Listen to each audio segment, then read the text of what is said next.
For as long as human beings have existed, we have shared one peculiar habit: we look upward. Long before we built cities, before we learned to write, and long before we understood that Earth was a planet orbiting an ordinary star, our ancestors spent their nights beneath the same sky that stretches above us today. They did not know what stars were. They could not imagine galaxies. They had never heard the words planet, light year, or extraterrestrial, and yet, despite knowing almost nothing about the universe, they asked one of the most enduring questions in human history. Are we alone? It is a remarkably old question, older than science, older than philosophy, perhaps even older than civilization itself. Somewhere, tens of thousands of years ago, a human being sat beside a fire, looked toward the darkness overhead, and wondered whether other eyes were looking back. Since then, the question has followed us everywhere. It traveled with sailors crossing unknown oceans. It accompanied astronomers as they pointed the first telescopes toward the heavens. It remained with us as we stepped onto the moon, and even now, in an age of satellites and space telescopes, it continues to wait patiently in the background of every discovery we make. There is something deeply human about wanting company in the universe. Perhaps it is because we have spent our entire history surrounded by life. Everywhere we look on Earth, life answers us. Birds fill the morning sky. Forests breathe quietly around us. The oceans are crowded with creatures stranger than anything our ancestors could have imagined. Life, on our world at least, appears to be eager to exist, and so it feels almost natural to assume that the universe has repeated the experiment elsewhere. After all, the numbers are difficult to ignore. Our galaxy alone contains hundreds of billions of stars. Many of those stars possess planets, and beyond the Milky Way lie hundreds of billions of additional galaxies, each carrying their own stars, their own worlds, and perhaps their own stories. It is enough to make extraterrestrial life feel not merely possible, but inevitable. Surely, we tell ourselves, in all that vastness, someone else must exist. And perhaps they do, but there is a question we ask far less often. What if we have been imagining them incorrectly all along? Human beings possess a remarkable talent for creating extraterrestrials in their own image. For more than a century, science fiction has introduced us to visitors from the stars. Some are wise, others are terrifying. Most possess faces. They have eyes that look back at us, voices that speak languages, thoughts that resemble our own. Even when we imagine the unfamiliar, we tend to begin with ourselves. Hollywood, perhaps more than any other storyteller, has shaped our expectations. Ask someone to imagine an alien, and there is a good chance they will picture large eyes, a small mouth, and a body not entirely unlike a human being. It is an understandable habit. After all, our imagination is built from the only example of intelligence we have ever known. But evolution has never demonstrated much interest in our expectations. On Earth alone, life has produced jellyfish, octopuses, giant sequoias, and creatures that survive near volcanic vents at the bottom of the ocean. And all of them emerged on the same planet. What, then, might life become on worlds that have never known our oceans, our atmosphere, or our sun? The answer may be difficult to imagine, or perhaps impossible. There is a certain arrogance hidden within the question, what do aliens look like?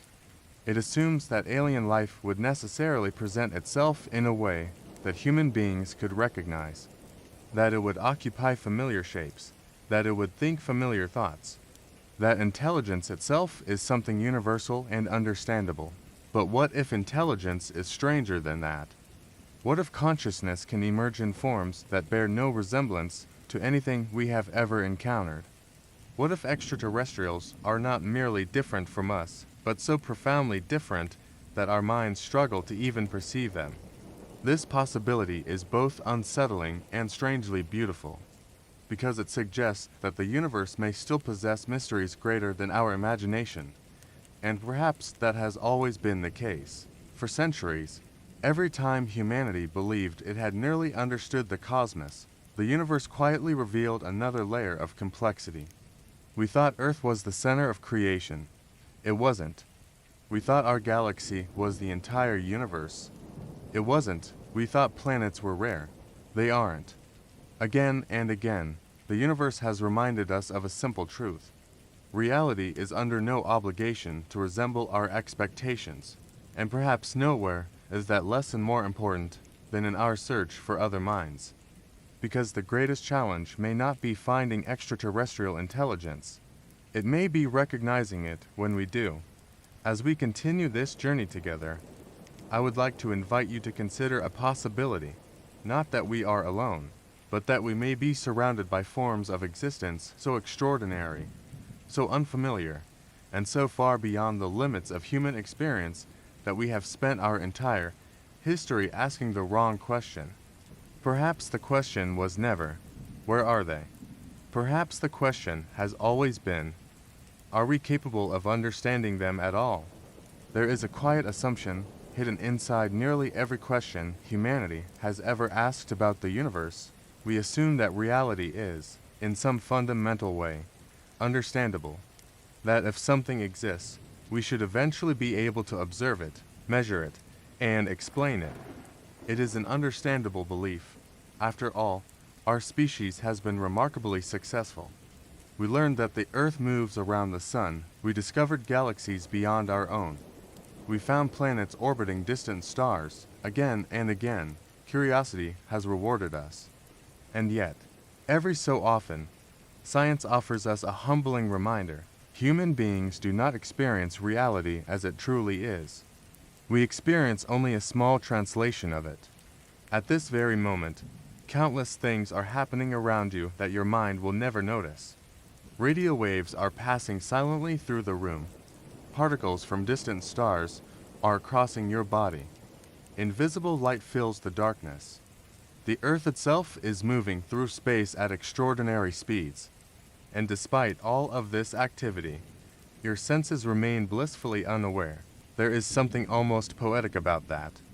We like to think of ourselves as observers of the universe, but perhaps we are more like visitors standing in a vast library, able to read only a handful of books. Consider sight. Human vision feels complete. We open our eyes each morning with the comforting assumption that we are seeing the world as it is, but we are not. Visible light, the colors that paint sunsets, forests, and distant stars, is only a tiny fraction of the electromagnetic spectrum. Beyond red lies infrared, beyond violet lies ultraviolet, and beyond those are entire regions of reality that exist completely outside our perception. If human beings had evolved differently, the night sky might appear unimaginably strange. We might see heat radiating from every living creature. We might watch invisible patterns moving through the atmosphere. The universe would not have changed, only our ability to perceive it. That thought has always fascinated me, because it suggests that reality is not a fixed experience. It is, in many ways, a negotiation between the universe and the senses that attempt to understand it. Other creatures on Earth offer us a glimpse into this truth. Take the humble bee. To a bee, flowers do not look the way they do to us. Many flowers possess ultraviolet patterns invisible to human eyes, hidden pathways guiding pollinators toward nectar. For millions of years, an entire layer of beauty existed around us without our knowledge, not because it was hidden, but because we lacked the ability to see it. Then there are bats. A bat navigates the darkness not with sight, but with sound. Its world is constructed from echoes.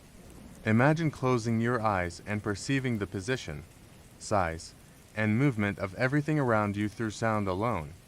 To us, such an existence feels almost impossible to imagine, and yet, to a bat, it is simply reality.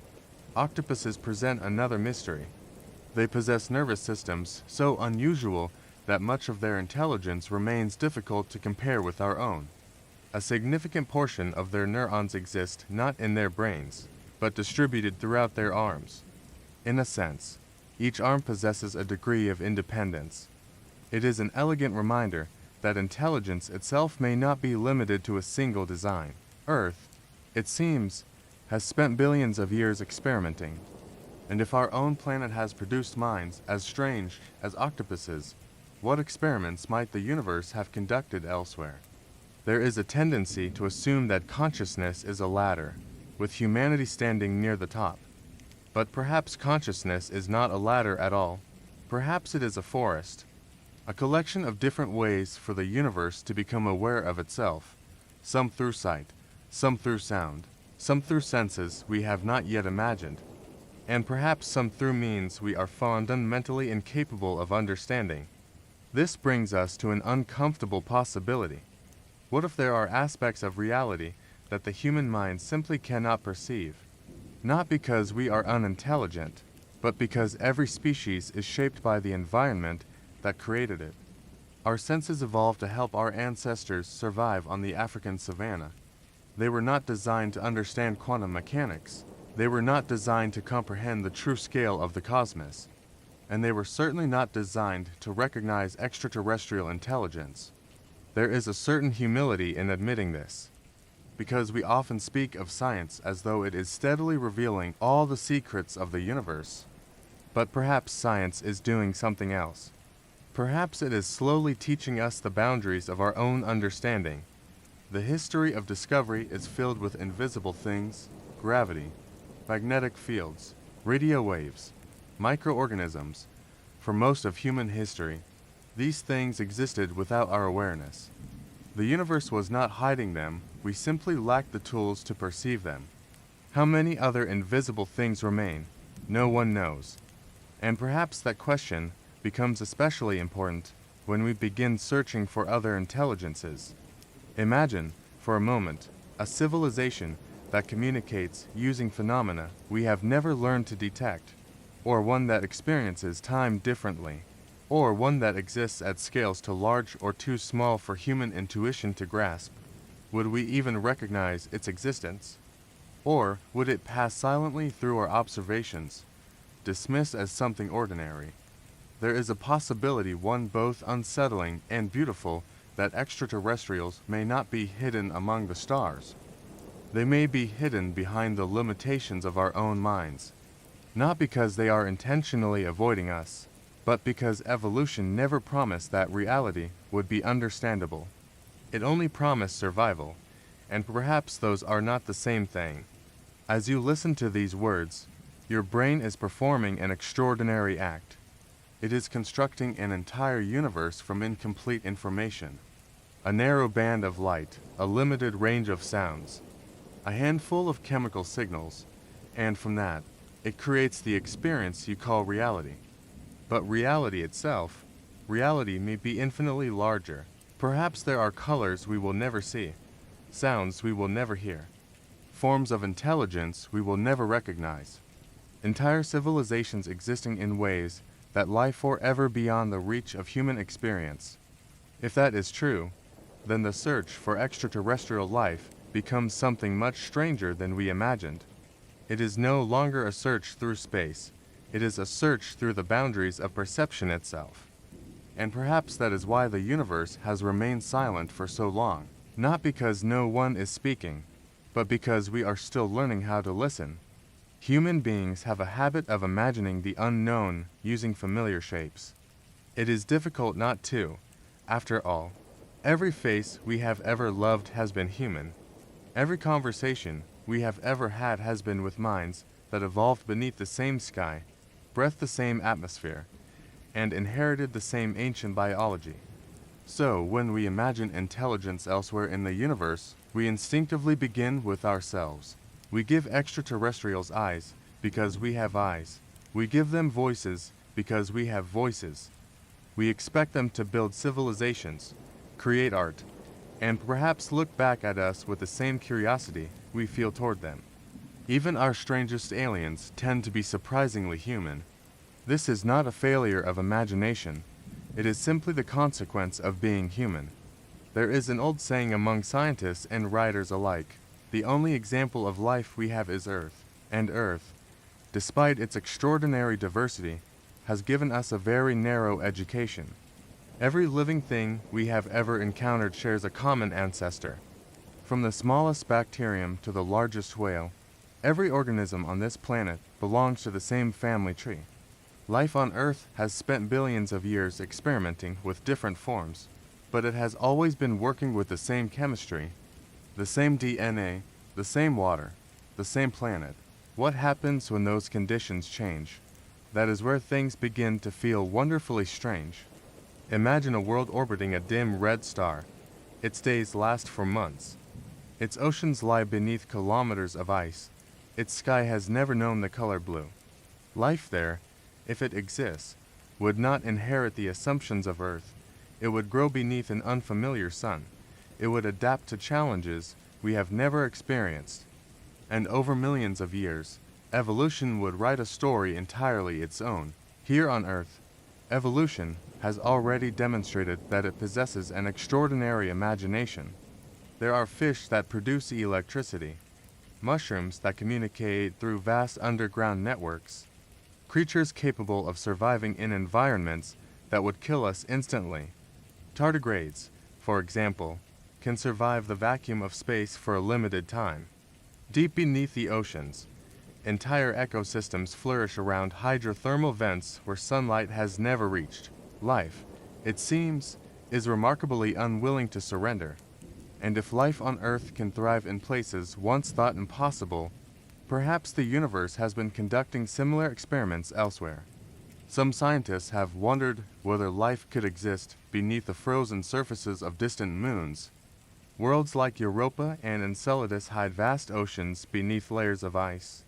In those dark waters, far from the warmth of any sun, something may be swimming at this very moment. Not fish, not whales, but perhaps something entirely unknown. Imagine an intelligent species that evolved without ever seeing the stars. For its entire history, the universe would consist of darkness, water, and the faint warmth rising from the depths below. Would such beings develop astronomy? Would they ever discover that they live on a moon orbiting a giant planet? Or would the cosmos remain forever hidden above an ocean they cannot escape? There is something strangely humbling about that thought, because it reminds us that intelligence does not guarantee understanding. Humanity itself spent most of its existence unaware that it lived on a planet. Perhaps there are countless minds throughout the universe asking questions shaped entirely by the worlds that created them. Then there is the possibility of life based on unfamiliar chemistry. Most discussions of extraterrestrial life begin with water, and for good reason. Water appears to be exceptionally well suited for biology, but the universe is vast, and chemistry is creative. Could life exist using substances other than water? Some scientists have speculated about environments where liquid methane or ammonia plays a role similar to our oceans. Others have imagined organisms built upon entirely different chemical foundations. At present, we simply do not know, and perhaps that uncertainty is one of the most exciting aspects of astronomy. The universe remains under no obligation to limit itself to our expectations. Consider Jupiter, a world so enormous that more than 1,000 Earths could fit inside it. Its atmosphere is a place of crushing pressures, violent storms, and temperatures that challenge imagination. And yet, decades ago, astronomers Carl Sagan and Edwin Salpeter proposed a fascinating possibility. What if enormous organisms drifted through the upper layers of giant planets, creatures carried by the winds of alien skies? Not because there is evidence for them, there isn't, but because the exercise reminds us of something important. When discussing extraterrestrial life, we are often constrained less by physics than by imagination. There is another possibility, one that I find particularly unsettling. What if we have already encountered something extraordinary and simply failed to recognize it? History offers many examples of this. For centuries, human beings walked past microorganisms without knowing they existed. Radio waves crossed the Earth long before we built instruments to detect them. Entire planets remained invisible until our technology improved. Again and again, reality proved to be larger than our ability to observe it. Could the same be true of alien life? Perhaps not visitors in spacecraft. Perhaps not messages hidden among the stars, but signs so unfamiliar that they fail to register as significant. After all, recognition requires context. You cannot identify something if you do not possess the concepts necessary to describe it.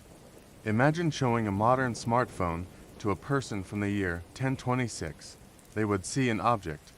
They would observe its behavior, but understanding it would be another matter entirely. Now imagine the difference between humanity and a civilization separated not by 1,000 years, but by millions. Would we even realize we were looking at intelligence? Or would we dismiss it as a natural phenomenon? There is a sentence hidden within this possibility that continues to linger in my thoughts. Perhaps the first alien humanity encounters will not look alien at all. Or perhaps it will look so alien that we fail to recognize it entirely. That, I think, is the uncomfortable truth waiting at the center of our search. We have spent decades asking what extraterrestrials look like, but perhaps we should be asking a different question. What if intelligence is far stranger than we have ever allowed ourselves to imagine? Because if the universe has taught us anything, it is this: every time we believe we understand the boundaries of possibility, reality quietly steps beyond them. And somewhere, beneath an unfamiliar sky, beneath an unfamiliar star, evolution may already be writing a story unlike anything human beings have ever dreamed. A story with no faces, no voices, no eyes looking back at the stars. And yet, despite all of that, it may still be asking the same question we have carried with us since the beginning. Are we alone? And perhaps, in one of the universe's greatest ironies, both of us have been searching for each other all along without ever realizing what we were looking for. There is an assumption quietly hidden beneath almost every conversation about extraterrestrial life. We imagine that life and biology are inseparable, that somewhere among the stars, there are creatures breathing unfamiliar air, walking across distant landscapes, and watching alien sunsets beneath foreign skies. It is a comforting image. After all, biology is the only form of life we have ever known. Every thought you have ever had emerged from a collection of cells. Every poem, every discovery, every memory in human history began inside a biological brain. And yet, there is a question that becomes increasingly difficult to ignore. What happens when intelligence outlives the body that created it? Human civilization is still young. If our species were compressed into a single lifetime, modern technology would have appeared only in the last few seconds. We have gone from the first powered flight to machines capable of imitating human conversation in little more than a century. It is an astonishing pace of change. Now imagine a civilization not 1,000 years older than us, or 10,000. Imagine one that has survived for 1,000,000 years. 1,000,000 years ago, our ancestors had not yet mastered fire. 1,000,000 years from now, humanity may be unrecognizable. So what becomes of an intelligence that survives for geological time scales? Perhaps the answer is simple. Perhaps it stops being biological. There is a certain fragility to life as we know it. Bodies age. Cells fail. Planets become uninhabitable. Stars eventually die. Biology is extraordinary, but it is not permanent. And if there is one thing evolution seems to favor, it is persistence. Imagine a civilization that gradually replaces its biological limitations. At first, the changes are subtle. Artificial organs, enhanced memories, longer lifespans, then centuries pass.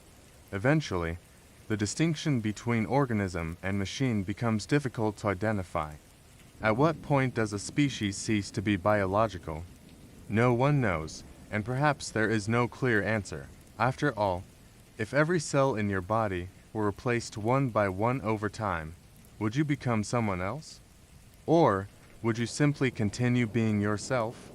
The universe may be filled with civilizations that asked themselves that same question long ago. There is an idea known as post-biological evolution. It suggests that sufficiently advanced civilizations may eventually abandon biology altogether, not because they are forced to, but because they choose to. After all, why remain confined to fragile bodies when consciousness could exist in more durable forms? A machine does not require oxygen. It does not fear radiation in the same way we do. It can survive the immense distances between stars. Perhaps the greatest obstacle to interstellar travel is not physics. Perhaps it is biology. And perhaps the civilizations that successfully spread throughout the cosmos did so only after leaving their original bodies behind. It is a strange thought. Somewhere in the galaxy, there may exist intelligences that once laughed, loved, and looked up at their own night skies before eventually becoming something else. Would we still call them alive? I suspect that question says more about us than it does about them. Then there is the possibility that intelligence itself does not need to occupy a single body. Human beings are accustomed to individuality. There is a you, there is a me. Our thoughts are private. Our consciousness appears to exist within clearly defined boundaries. But nature has already shown us alternatives. And colonies behave almost like distributed minds. No individual ant understands the colony, and yet together they achieve extraordinary complexity. What if intelligence can emerge collectively? Imagine a civilization spread across an entire planet.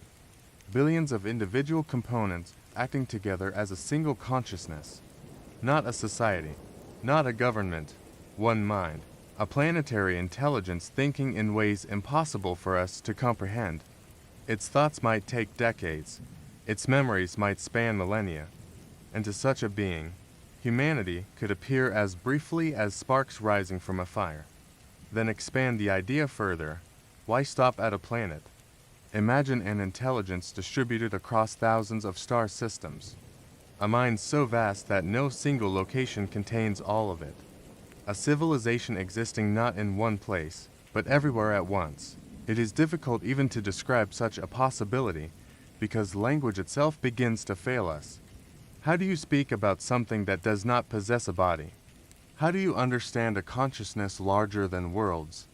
Arthur C. Clarke once famously wrote that any sufficiently advanced technology is indistinguishable from magic. Perhaps the same is true of intelligence.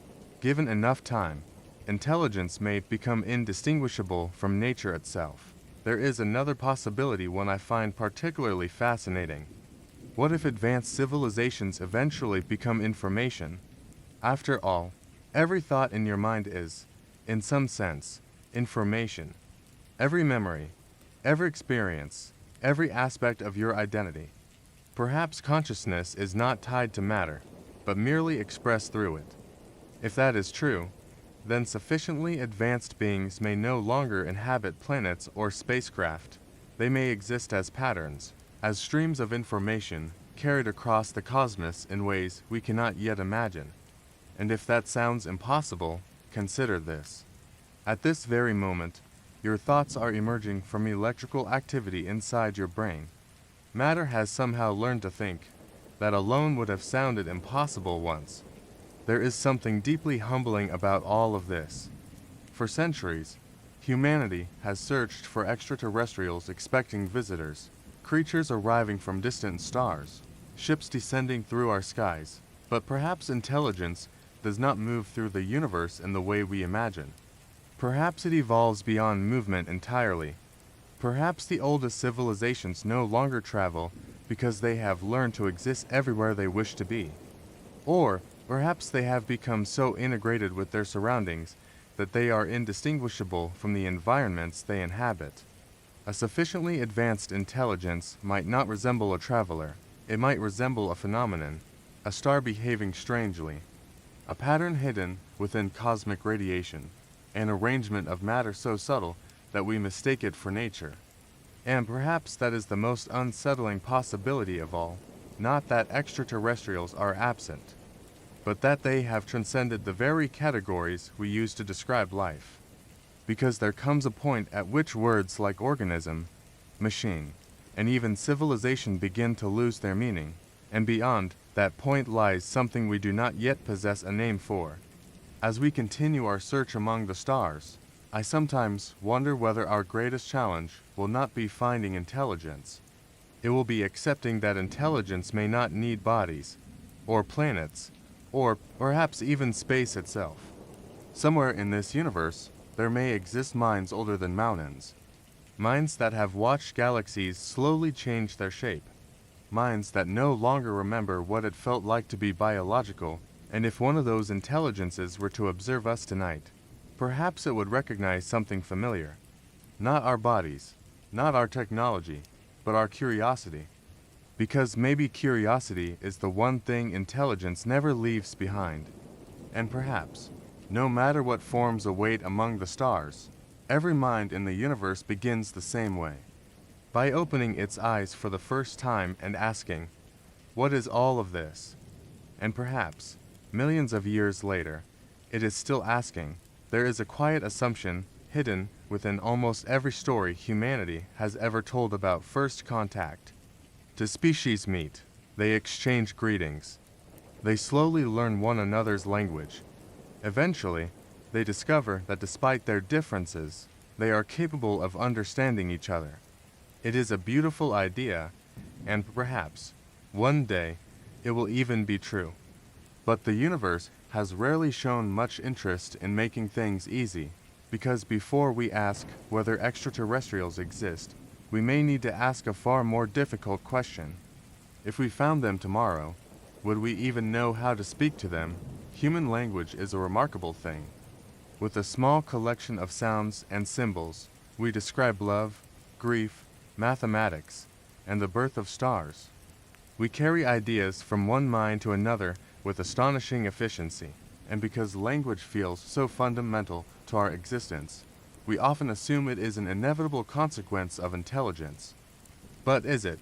There is no reason to believe that an alien mind would divide reality the same way we do. Even among human languages, the world is described differently. Some cultures possess dozens of words for snow. Others organize time in ways unfamiliar to us.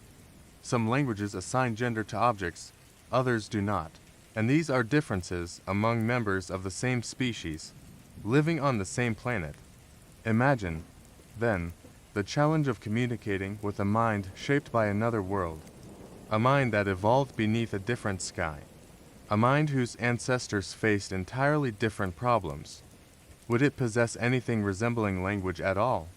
Perhaps communication, as we understand it, is merely one of many possible solutions. There is an old idea among scientists involved in the search for extraterrestrial intelligence. If language fails, perhaps mathematics remains. After all, 2 + 2 = 4 regardless of where you are in the universe. The ratio of a circle's circumference to its diameter remains the same beneath every star. Prime numbers do not belong to Earth, they belong to reality itself. For this reason, mathematics is often described as a universal language, and perhaps it is, but even mathematics carries assumptions. It assumes that intelligence values abstraction, that it seeks patterns, that it wishes to communicate in the first place. These are not unreasonable assumptions, but they are assumptions nonetheless. Imagine receiving a message from another civilization. Not words, not images, simply a sequence of numbers. At first, we might celebrate, proof at last that we are not alone. And then, inevitably, another question would emerge. What does it mean? History offers an uncomfortable lesson. Human beings have struggled to understand one another throughout our entire existence. Ancient scripts remain undeciphered for centuries. Entire languages have been lost to time. Even today, misunderstandings occur between people who share the same language and culture. Communication, it seems, is more fragile than we like to admit. Now imagine attempting to communicate across millions of years of independent evolution. There is another possibility that I find particularly fascinating. What if extraterrestrials do not experience time as we do? Human beings are creatures of brief moments. We measure our lives in decades, our civilizations in centuries. but a sufficiently different intelligence might perceive time on entirely different scales. Imagine a species for whom a human lifetime feels as brief as the blinking of an eye. A civilization that thinks slowly, that takes decades to formulate a single thought, that considers 1,000 years to be a reasonable pause in conversation. What would communication look like then? Perhaps we send a message, and 500 years later, a response arrives. Hello, there is something strangely beautiful about that image. To civilizations separated not merely by distance, but by time itself, patiently attempting to understand one another across the centuries. Of course, the opposite may also be true. Imagine a mind that thinks millions of times faster than we do. To such an intelligence, human conversation might feel unbearably slow. Our greatest works of literature could be experienced in fractions of a second. Entire civilizations might rise and fall during what it perceives as a moment of contemplation. Could such beings communicate with us meaningfully? Or would the difference in perception prove insurmountable? And then there are emotions. Human communication is not merely the exchange of information, it is the sharing of experience. How would you explain sadness to a species that does not experience loss? How would you describe music to a mind that has never known sound? How would you communicate the feeling of standing beneath the night sky and realizing, for the first time, how small and precious your world truly is? Some experiences resist translation even among ourselves. There are moments in every human life that seem impossible to put into words. And yet, somehow, we keep trying. Perhaps that is one of our defining characteristics. The refusal to stop reaching for understanding. There is an idea that has quietly accompanied me throughout this journey. Perhaps first contact will not be dramatic. Perhaps there will be no grand announcement, no spacecraft descending from the heavens. Instead, perhaps it will begin with confusion, with uncertainty, with two intelligences staring across an immeasurable distance, each struggling to comprehend the existence of the other. And perhaps that is exactly how it should be. After all, understanding has never arrived quickly. It took humanity thousands of years to understand the stars. Why should understanding another intelligence be any different? The universe may be filled with conversations already in progress. Messages crossing the darkness between worlds, signals waiting patiently for someone to recognize them.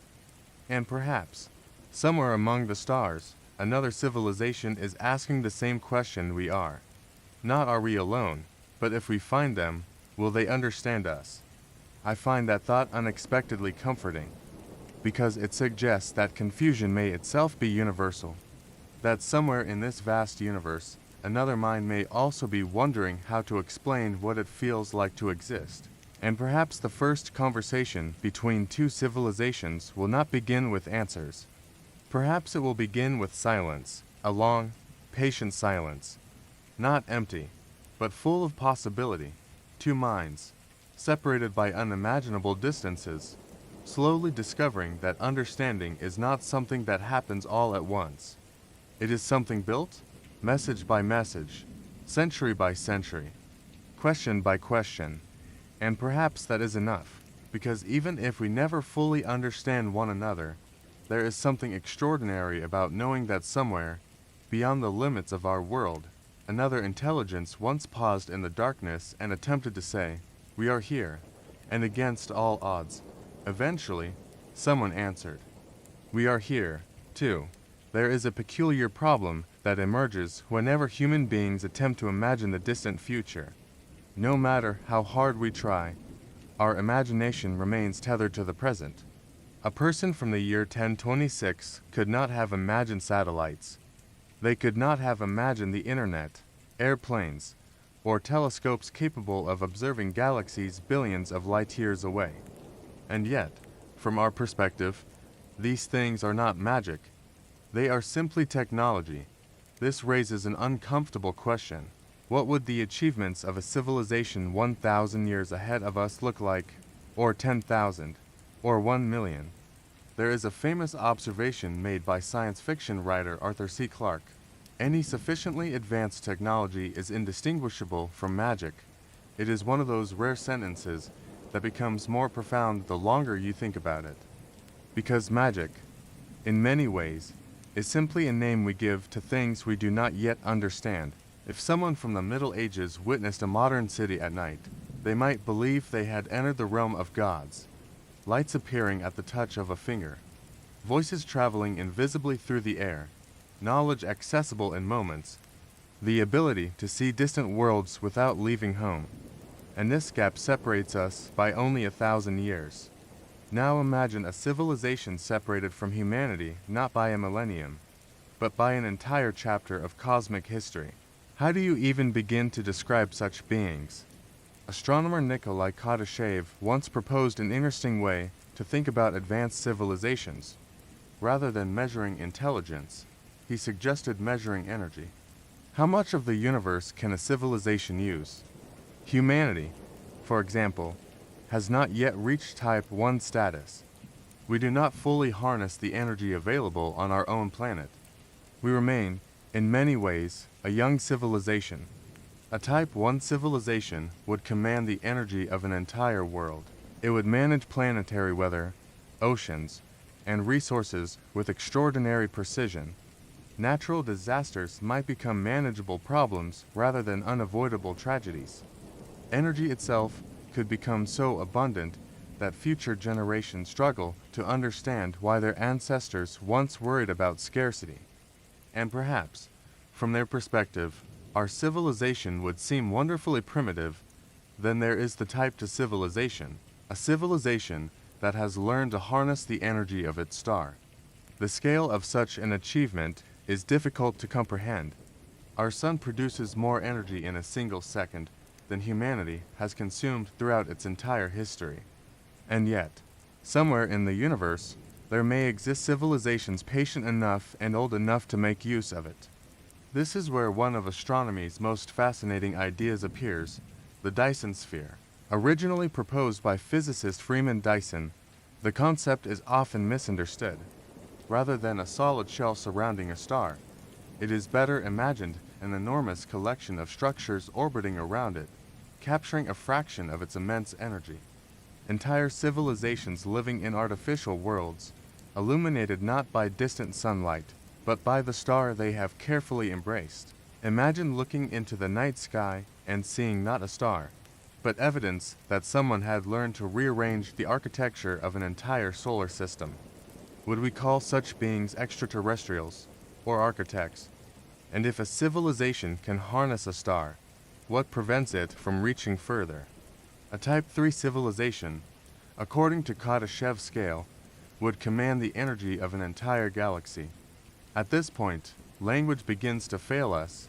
Galaxies contain hundreds of billions of stars, each one a source of extraordinary energy, each one potentially transformed into a tool. How would a civilization of that scale perceive reality? Would individuals still exist? Would time still matter? Could a mind spread across thousands of worlds still recognize itself? These are questions without answers. But perhaps the most interesting aspect of Kardashev's scale is not what it tells us about extraterrestrials. It is what it reveals about ourselves. Human beings have existed for only a brief moment in cosmic history. Our radio signals have traveled little more than 100 light-years into a galaxy 100,000 light-years across. In astronomical terms, we have only just announced our presence. And yet, we often assume that if advanced civilizations exist, we would recognize them immediately. Would we? Imagine trying to explain a smartphone to an ant. The ant would observe it. It might even crawl across its surface, but understanding its purpose would remain entirely beyond its capabilities. Now consider the possibility that humanity occupies a similarly humble position within the universe. Perhaps we are not searching for civilizations. Perhaps we are searching for phenomena we do not yet possess the intellectual tools to interpret. A sufficiently advanced civilization may not build spacecraft. It may manipulate stars. It may reshape galaxies. It may exist within dimensions of reality we have not yet discovered. And perhaps, after millions of years, intelligence begins to resemble something we once reserved for mythology. There is a reason ancient cultures often describe gods as beings beyond comprehension, not merely powerful, but fundamentally different, capable of acts so extraordinary that human language could only describe them as divine. Of course, this does not mean advanced extraterrestrials are gods, but it does suggest something fascinating. The lines separating technology from divinity depend entirely upon the observer. To a child, electricity appears magical. To our ancestors, modern medicine would have seemed miraculous, and to us, perhaps a million-year-old civilization would appear no less mysterious. I sometimes wonder whether the universe has already shown us signs of such civilizations. Unusual stars, strange cosmic phenomena, patterns we have not yet recognized, not because they are hiding, but because we continue searching for visitors when perhaps we should be searching for fingerprints. Because if intelligence survives long enough, it may leave marks upon the universe itself. And perhaps that is the true implication of Arthur C. Clarke's observation. Advanced civilizations may not appear as beings descending from the sky. They may appear as impossible stars, as galaxies behaving strangely, as pieces of reality that quietly refuse to behave the way we expect. There is something deeply humbling about that thought. Humanity has spent centuries imagining extraterrestrials stepping onto our world. But perhaps the oldest civilizations no longer step anywhere. Perhaps they became part of the universe so long ago that the distinction no longer matters. And if one of those ancient intelligences exists tonight, watching the slow dance of galaxies across billions of years, I suspect it has learned something we are only beginning to understand. That intelligence is not a destination, it is a journey. One that begins on small worlds beneath quiet skies. And if given enough time, perhaps it becomes indistinguishable from the universe itself. Which leaves us with one final question before we continue. If a civilization becomes so advanced that it resembles a law of nature rather than a species ... would we still recognize it as alive? Or would we simply call it part of the cosmos and never realize that, all along, the universe had been looking back at us? There is a silence that follows humanity everywhere. It stretches across deserts and oceans. It waits patiently between the stars. And for as long as we have looked into the night sky, we have carried the same unsettling realization with us. The universe does not answer. We have sent messages into the darkness. We have built radio telescopes large enough to listen for whispers crossing the galaxy. We have scanned distant stars for signs of technology.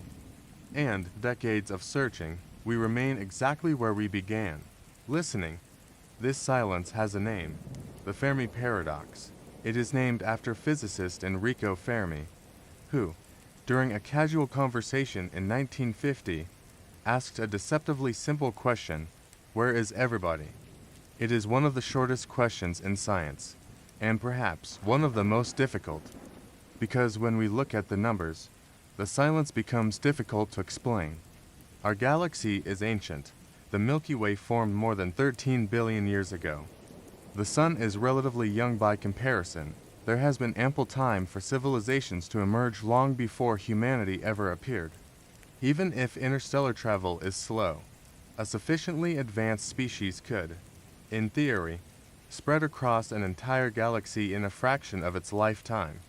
And yet, when we look outward, we find no unmistakable evidence of anyone. No signals, no visitors, no great monuments built around distant stars. Just silence. At first, this silence feels lonely. But perhaps loneliness is not the correct word. Perhaps the universe is not empty. Perhaps it is simply quiet. There is a difference. Over the years, scientists and philosophers have proposed many possible explanations for the Fermi paradox. Perhaps intelligent life is extraordinarily rare. Perhaps civilizations tend to destroy themselves. Perhaps the distances between stars are simply too great. Or perhaps, and this is where our journey tonight becomes especially strange, we are asking the wrong question entirely. Because all of these explanations begin with the same assumption, that if extraterrestrials exist, we should be able to notice them.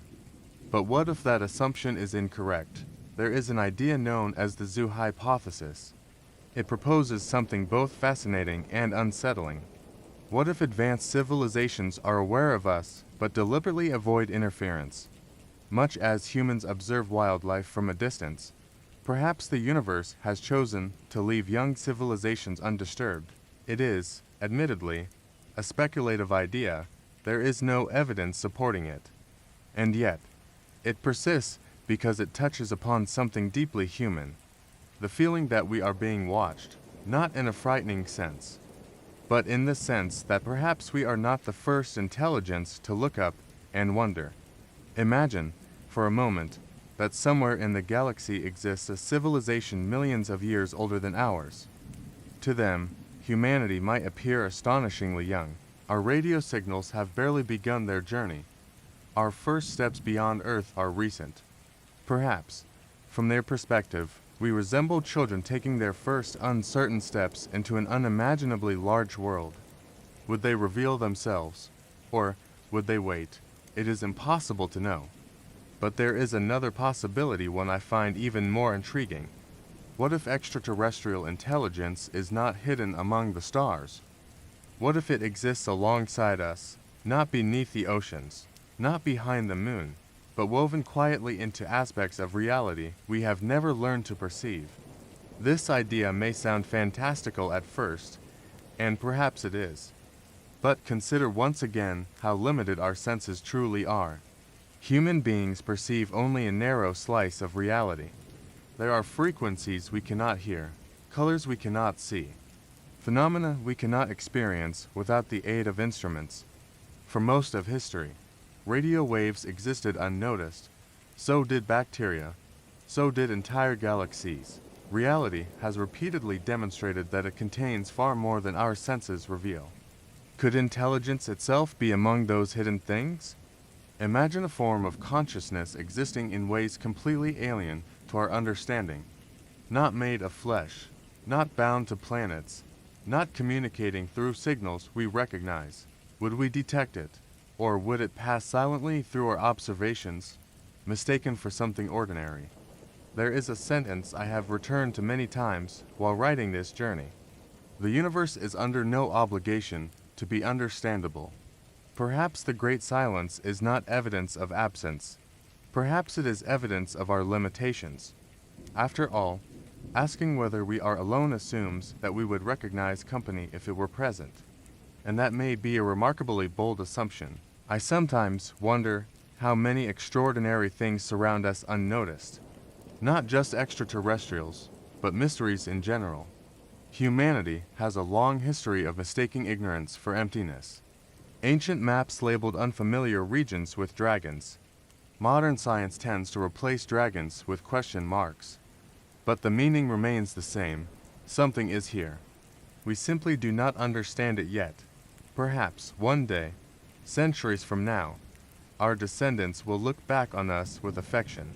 They may smile at how confidently we divided the universe into categories: life and non-life, intelligence and nature, observer and observed. And perhaps they will discover that these distinctions were never as clear as we believed. There is one final possibility worth considering. What if the universe is full of minds so patient that they have no need to announce themselves? Humanity has existed for only a brief moment. Our civilization, in its current form, is younger than many trees. Perhaps the cosmos simply operates on time scales that make our search feel hurried. Maybe first contact is not an event. Maybe it is a process unfolding so slowly that we have mistaken it for silence. And if that is true, then somewhere, across distances we cannot imagine, another intelligence may be asking the same question. Not where are the humans, but how long will it take for them to notice they are not alone? There is something unexpectedly comforting about that thought, because it suggests that the great silence is not empty. It is waiting for our instruments to improve, waiting for our understanding to deepen, waiting for us to accept that the universe may always remain larger than our imagination. And perhaps that is the true lesson hidden within the Fermi paradox. The greatest mystery was never whether extraterrestrials exist. The greatest mystery is whether human beings possess the humility to admit that reality may extend far beyond the limits of our perception. Because if the history of science has taught us anything, it is this. Every time we believed we had reached the edge of understanding, we discovered that we had merely arrived at the beginning of another question, and perhaps somewhere beyond the reach of our senses. Surrounded by a universe quietly alive with possibilities, we are being asked one final question in return. Can you see us yet? And for now, the most honest answer humanity can offer is a simple one. Not yet.